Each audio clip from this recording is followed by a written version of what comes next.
Quelle expérience d'enfance te contrôle encore aujourd'hui? Ma mère avait un jeu qu'elle appelait les chutes de confiance, mais pas le genre normal où tu tombes en arrière dans les bras de quelqu'un. Tous les 15 jours, elle criait d'un coup, chute de confiance et faisait semblant de s'évanouir. Peu importe où on était, cuisine, supermarché, parking, elle s'effondrait.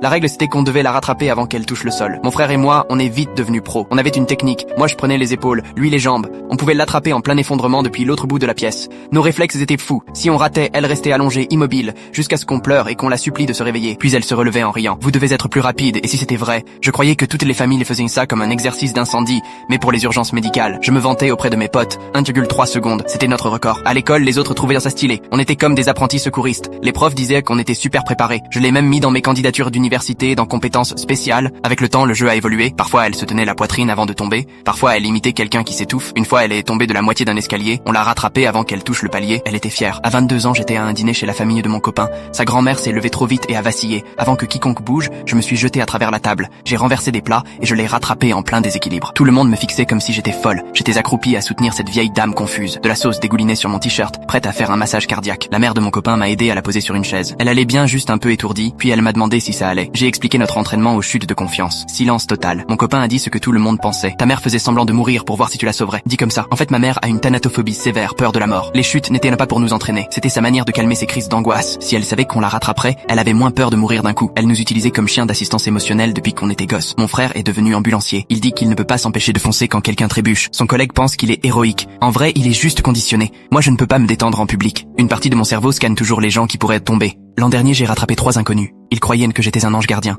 Non, juste programmé pour éviter qu'un corps touche le sol. Le pire, c'est quand j'en ai parlé à ma mère. Elle a dit « Mais regarde comme tu es prête, tu peux sauver des vies. » Oui, mais je ne peux pas manger au resto sans calculer les trajectoires possibles pour chaque table.